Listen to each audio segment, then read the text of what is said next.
सम्मान गर्नुपर्छ स्थानीय यस एकदम खानु पर्यो यस यस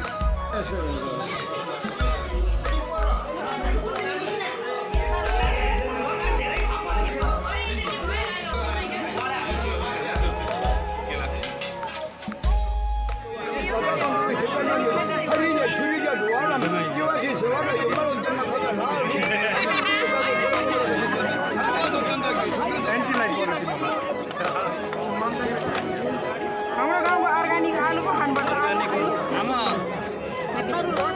थ्याङ्क यू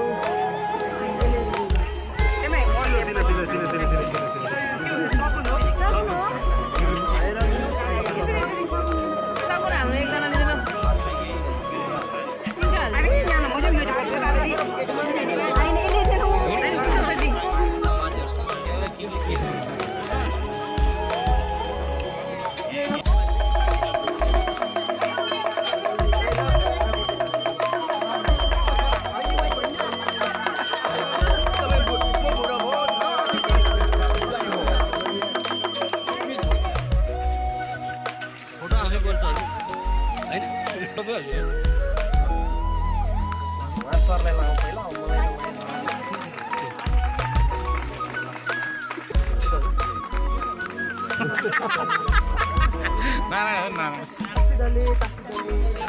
भ्याफुला भ्याफुला तसिदेले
जान्छौँ हामी आज अस्ति सिमिटर जाँदैछौँ निकै राम्रो छ टिम स्पिरिट राम्रो छ ठुलो जत्था छ ठुलो जत्था छ अब फिब्रुअरी डाँडा गयो वेदरले अलिकति बिहान अलिक धोका देला जस्तो भएको थियो थोरै तनाव बनाएको थियो अलिकति स्ट्रेस बढ्यो अहिले चाहिँ एकदम feeling good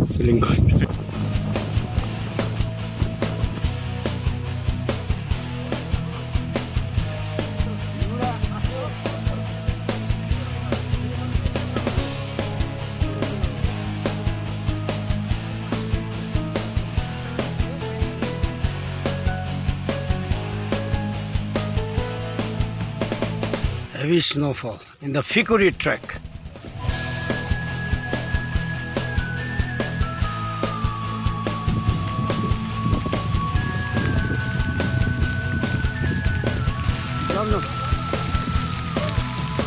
Simply amazing. Hello कस्तो भइरहेछ ब्रदर ट्रेक अमेजिङ ट्रेक कस्तो अमेजिङ फेरि हिउँ परिरहेको छ यहाँ हामी लगभग 3300 मिटर हाइटमा छौँ अब फिकुरी डाँडा पुग्न हामीलाई धेरै घन्टा लाग्ला अझ हामी चाहिँ फिकुरी ट्रेल डाँडा भनेको 3800 मिटर हाइटमा छ हिउँ परिरहेको छ भोलि आकाश खुल्ला भन्ने हाम्रो आशा छ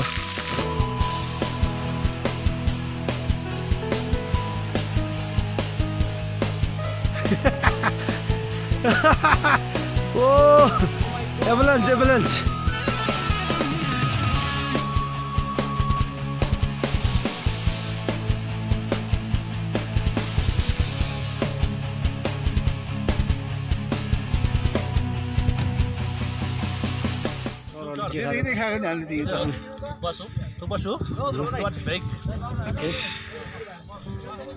टेस्टी धेरै चिसो छ वेदर तर पनि सुटले गर्दा ज्यान तातो भइरहेछ हैन रे एकदम तातो एकदम चाहिँ हट भइरहेछ Soro Buyas though, amazing, wonderful. It's wonderful life time experience पुरै अब सुटमा हामी एकदम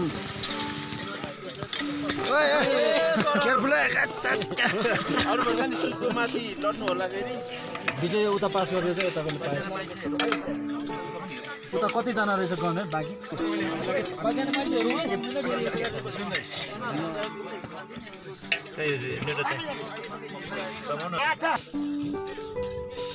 पुरै चाहिँ कति घन्टामा आइपुग्नु हुन्छ तपाईँ हामी त 4 बजे आइपुग्यो यता हल्का हेर्नुहोस् अहिले त सर के छ स्थिति अहिले एकदम नाच्नु छ चेन सबै पुरेर हजुर तपाईँले कतिखेर थाहा पाउनु भयो यस्तो पुरेको यो 3 बजीतिर 3 बजीतिर ए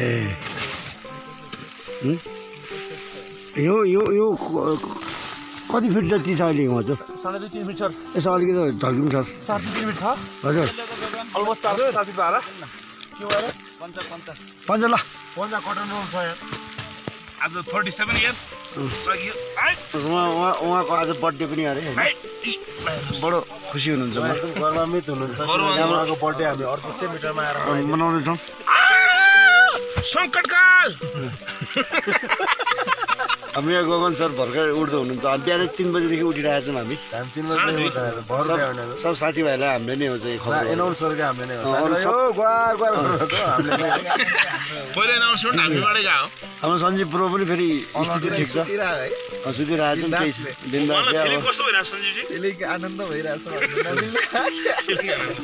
तपाईँको नि साथीहरूले रेस्क्यु गरेर है के छ तपाईँको नि ल्याउनु बिहान 3 बजे उहाँले दाँत फाट्दै हाम्रो क्यामेराम्यान चाहिँ हुनुहुन्छ फ्ल्यास लाइट बाल्दै दाँतमा चाहिँ मञ्जन चोप्नु भएको आधा घन्टा भइसक्यो होइन यसरी टुथपेस्ट गर्दै हुनुहुन्छ 5 बजे 5 बजे अरे अहिले स्थिति के हुन्छ भाग्नुपर्ने स्थिति हुन्छ तर मोलिहालेको मान्छे हो चान्समा डान्स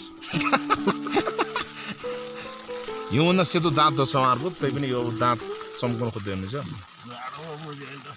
नमिल्ने पैसा भन्दा अलि बेसी हुने बेसी हुने त्यही बिचमा रह्यौँ हामी 4 स्टार र 5 स्टारको बिचमा हाम्रो बसाइ भयो रातभरि हामीले हिउँसँग हिमपातसँग पौठी चोरी खेल्यौँ हामीसँग इक्विपमेन्ट राम्रो थियो त्यसकारण त्यो हिमपातसँगलाई हामीले जित्यौँ र अन्तत फेरि एकदमै मजा भयो क्या अब हामी माथि जाने स्थिति चाहिँ यो हिमपातले गर्दाखेरि चाहिँ सम्भावना एकदमै न्यून देखिरहेका छौँ अब हामी बन्दोबस्तीका साथ हामी तलतिर ओर्लिने चाहिँ योजना बनाइरहेका छौँ बहादुरको साथ हामी तलतिर त्योभन्दा पनि यस्तो हामी अब माथि खासै टाढा छैनौँ अलमोस्ट टपमा छौँ हामी त्यो सब्मिट गरेरै जान्छौँ समिटमै नजिकै छौँ हामी त्यसो कारणले गर्दा हामी समिटकै नजिकै भएर हामी हेर्छौँ अनि निस्किन्छौँ जहाँसम्म यसको आकर्षण यसको महत्त्व यसको अपरिहार्यता एउटा चाहिँ एडभेन्चर पदमार्गको रूपमा ट्रेकिङ डेस्टिनेसन र ट्रेकिङ ट्रेलको रूपमा कुरा गर्ने हो यो चाहिँ हामीले एक्सप्लोरेसन पहिल्यै गर्नुपर्ने चाहिँ डेस्टिनेसन हो यो ढिला भएको छ अहिले हामीले ढिलै भए पनि आएका छौँ यसको महत्त्व चाहिँ भोलिका दिनहरूमा चाहिँ अत्यन्तै आकर्षक र महत्त्वपूर्ण प्रभावकारी चाहिँ गन्तव्य प्रभावकारी ट्रेकिङ ट्रेल र त्यहाँ पाइएका चाहिँ नेचर र कल्चरहरू यो चाहिँ निकै प्रभावकारी हुन्छ भन्ने कुरोमा चाहिँ कुनै विवाद छैन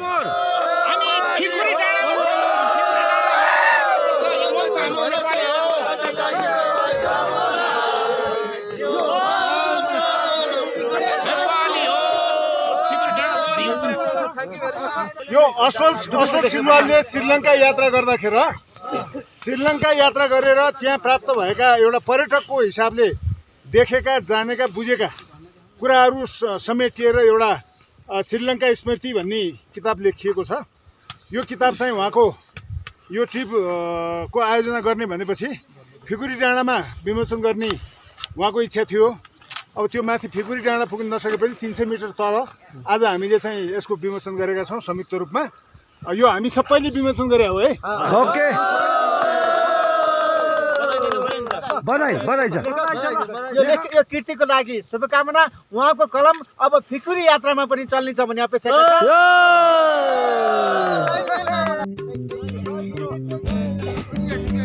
कस्तो रह्यो यात्रा हजुर? Okay yes thank you best of good lock.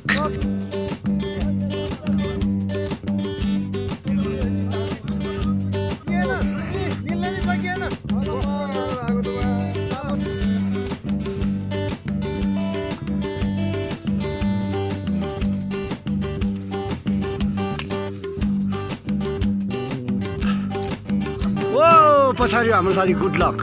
ओ हाम्रो रितु म्याम यता पनि हेर्दै गरौँ है। यस how was the trail?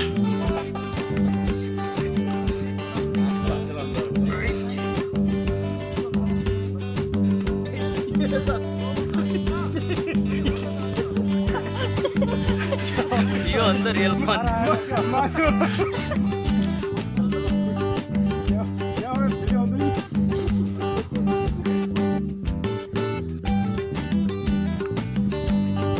So how is the feeling, sir?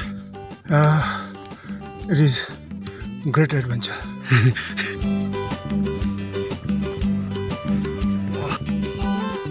यो टिमको नेतृत्व गर्ने अवसर मैले प्राप्त गरेँ। यो जिम्मेवारी पूर्ण ढङ्गले सम्पादन गर्ने रमाइलो भइरहेको छ। धन्यवाद। शुभयात्रा। अनि सरलाई कस्तो यात्रा कस्तो भइरहेछ? यात्रा त यति स्मरणीय, जुन किसिमको रातिको त्रास थियो अहिले हाम्रो त्यो त्रास चाहिँ फ्लास भयो।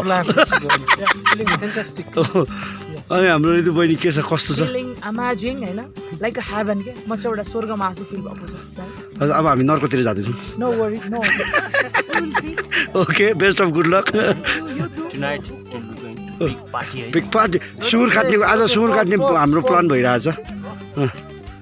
अनि के छ त हाम्रो Gaganji Rasuwa trek and expedition? तस्बिर आफै बोल्छ। कति पल्ट्याङ खाइयो? कति अनुगन जहाँ ओह्रालो आउँछ त्यहाँ भोज पुऱ्याएर हिँडेको छ त स्लाइडिङ गरिदियो आनन्द। सर्टकट। सर्टकट। अनि हाम्रो शैलेन्द्र ब्रोको के छ? एकदम ठिक, रमाइलो भइरहेछ। रसुवा रक रसुवा होइन फिकुरे ट्रेक। रक यतिखेर चाहिँ नयाँ ट्रेकिङ ट्रायलको लागि हामी फिकुरी नुवाकोटको फिकुरीमा आएको छौँ। फिकुरी डाँडामा भर्खर पुगेर फर्किँदैछौँ र एकदम अत्याधिक हिउँ परेको छ। यो मौसम एकदम अनुकूल छ, त्यही भएर पनि यो एकदम गाह्रो भइरहेछ। हामीलाई ठिकै छ, तर पर्यटकको लागि चाहिँ एकदम गाह्रो छ। यो ट्रायल अलिकति मर्मत सम्मार गर्नु निकै जरुरी छ। तलदेखि बाटो अप्ठ्यारो छ, उकालो छ। अब यो ट्रायल चाहिँ विशेष गरी चाहिँ जुन पर्यटनहरू चाहिँ अलिकति बढी पिस चाहन्छन् होइन, अलिकति बढी आनन्द रूपले हिँड्न चाहन्छन्, त्यस्तोको लागि चाहिँ भर्जिन ट्रायलको रूपमा चाहिँ यो ट्रायल हामीले विकसित गर्न सकिन्छौँ। यो ट्रायल फिकुरे ट्रेकिङ ट्रायलबाट हामीले तामाङ हेरिटेज ट्रायल, यता तामाङ हेरिटेज गएर लाङटाङ जोइन गर्न पनि सक्छौँ। यताबाट गएर यो तिप्लिङ हुँदै उता रुई भ्याली जोइन गर्न पनि सक्छौँ। र अब यसको अलिकता हामीले इन्फ्रास्ट्रक्चरमा अलिकता हामीले चाहिँ ध्यान पुर्याउन जरुरी छ। यसको लागि स्थानीय सरकार, नेपाल पर्यटन बोर्ड, पर्यटन मन्त्रालयमा चाहिँ रसुवा पर्यटन समाज मार्फत चाहिँ हामी त्यहाँ यसको अहिलेको चाहिँ रिपोर्ट पुरै हामी त्यहाँ पेस गर्छौँ, जहाँ कि यहाँ सम्भव छ तर यो चिज चाहिँ त्यहाँ गर्नुपर्छ भनेर हामीले गर्न चाहिँ यहाँबाट रिपोर्ट पेस गर्छौँ। फिकुरी ट्रेक जुन हामी एक्सप्लोर गर्न आइरहेका छौँ अहिले, यो फिकुरी चाहिँ 35-75 मिटर हाइटमा रहेछ, जुन चाहिँ सर्ट ट्रेकिङ हाइकिङ त्यो बाइकको लागि उत्तम होला जस्तो लाग्यो। तर पनि हामीले चाहिँ कुनै पनि भ्यू देख्न पाएनौँ वेदरको कारणले। ट्रायल समग्रमा भन्दाखेरि एडभेन्चर रमाउनेहरू अल्पाइनिस्टहरूलाई चाहिँ एकदम सही छ, एकदम उत्तम छ। अनि यहाँबाट तपाईँको डेस्टिनेसन सबैजना खुसी छन् र हामी यति पहिलोचोटि यत्रोजनाको सङ्ख्यामा रिसर्च गरेर हिँड्नु भनेको यो पहिलो रसो नगर पर्यटन समाजको टिम नै जस्तो लाग्छ। मैले कति टिम के अरे कम्पनीहरूमा देखिरहेको छु, जस्तै अरू कम्पनीमा जान्छ 15-20 जना 10 जना 12 जना उनीहरू त्यसरी सर्च गरिरहेको छ। यो चाहिँ ठुलो सङ्ख्यामा चाहिँ रसो नगर पर्यटन समाजले चाहिँ गरे जस्तै लाग्छ अरू टिमबाट भन्दा पनि। किनभने हाम्रो यो के अरे Nepal television, Nepal tourism board, अनि एनएमए, तान, भिटुब र हाम्रो यो ट्रेकिङ व्यवसायका सबै साथीहरू भयो। अनि त्यसपछि स्थानीय गाउँपालिका प्रत्येक अब हाम्रो 3वटा गाउँपालिका छुन्छौँ यहाँ, 4वटा गाउँपालिका छुन्छन् यहाँ, सुरेगढी, किस्वाङ गाउँपालिका, अनि उत्तरगया अनि कालिका गाउँपालिका। उहाँले हामीलाई धेरै स्वागत गर्नुभएको छ र कुनै ठाउँमा चाहिँ स्वागत गर्नको लागि पर्खिरहनु भएको छ। त्यसको लागि हामी अगाडि बढ्दैछौँ।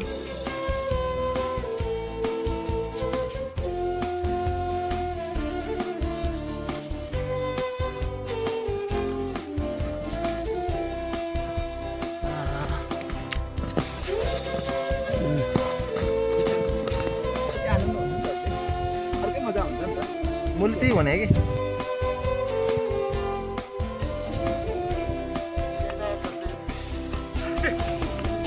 हाम्रो सहयोगी साथीभाइहरू, मित्रहरू, उहाँहरूले हाम्रो हिजोको बसाइ अत्यन्त सुखद बनाइदिनु भयो। तपाईँहरू पछाडि कोही हुनुहुन्छ? उहाँहरूलाई धेरै धेरै धन्यवाद।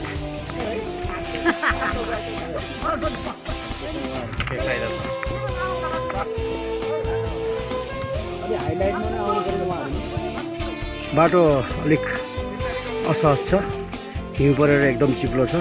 हिउँले पुरा पुरेर बाटो केही देखिँदैन। अलिकति उहाँ असहज थोरै ढकलिदिउँ, थोरै बिस्तारै। एकछिन हाम्रो म्याट्रेसहरू अलिकति अल्झेको अवस्था छ यहाँ।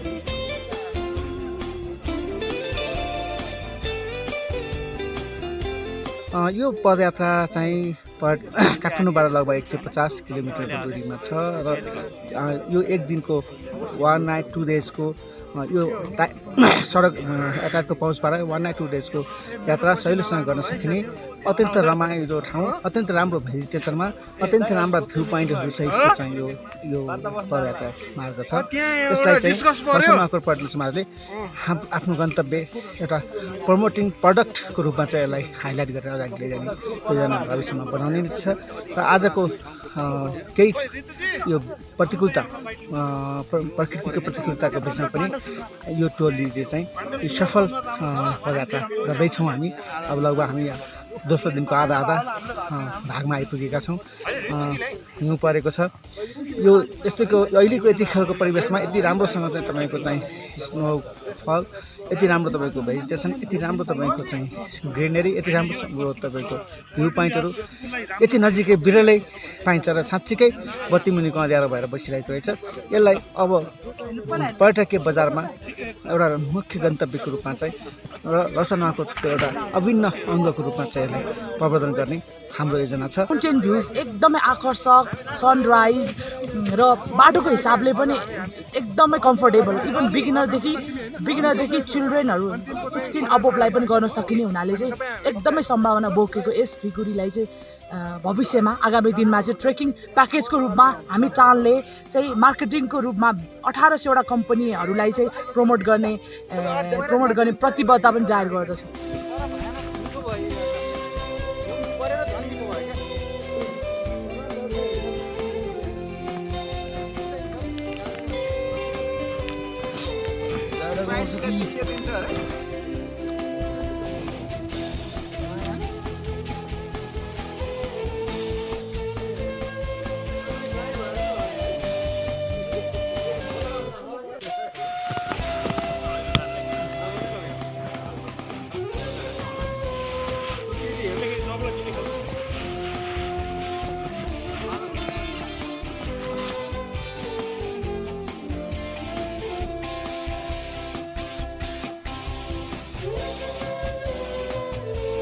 फिकुरी ट्रेकको बारेमा भन्नुपर्दा एउटा जुन पर्यटकीय दृष्टिकोणले यो एउटा आन्तरिक पर्यटकीय दृष्टिकोणले र यो जुन बाह्य पर्यटकीय दृष्टिकोणले अत्यन्तै महत्त्वपूर्ण पर्यटकीय गन्तव्यको रूपमा मैले बुझेको छु र यो फिकुरी ट्रेकबाट एउटा विभिन्न रमणीय नेपालको रमणीय हिमालयहरूको दृश्यावलोकन गर्नुको साथै त्यहाँको जुन एउटा सांस्कृतिक दृष्टिकोणले ऐतिहासिक दृष्टिकोणले र प्राकृतिक दृष्टिकोणले विभिन्न महत्त्वपूर्ण स्थानहरूको पनि अवलोकन गर्न सकिने रहेछ।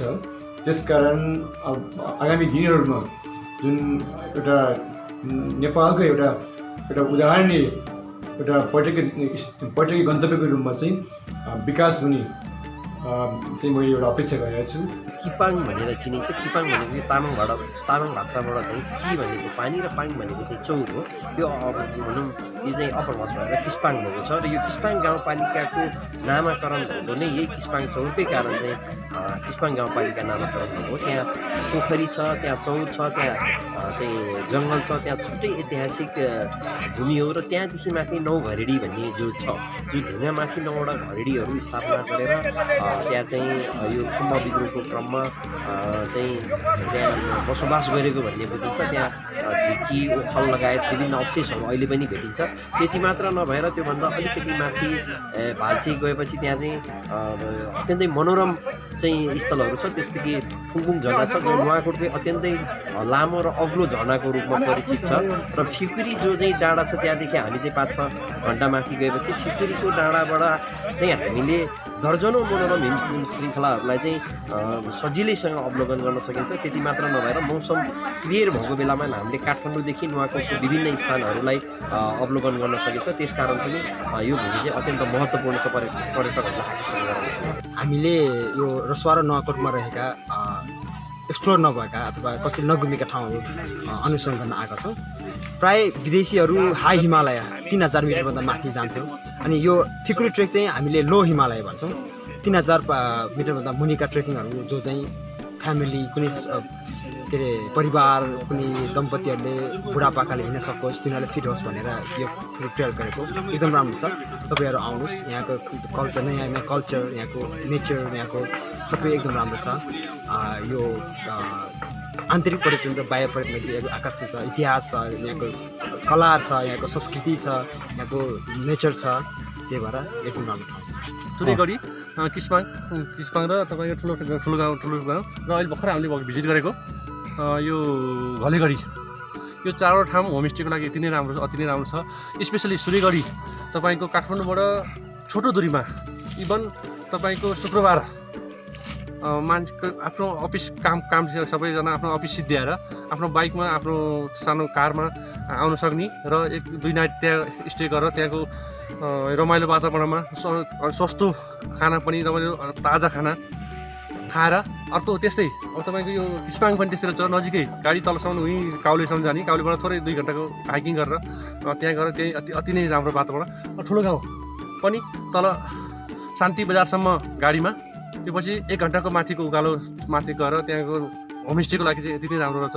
त्यहाँको वातावरण, त्यहाँको गुरुङ समाज र अहिले जुन हामीले भर्खरै भिजिट गऱ्यौँ यो घलेगढी, यहाँ पनि तपाईँको अति नै राम्रो यो भ्यूको हिसाबले, अब यो वातावरणको मौसमको हिसाबले, अहिले ताजा सबै कुराको हिसाबले यति नै राम्रो छ।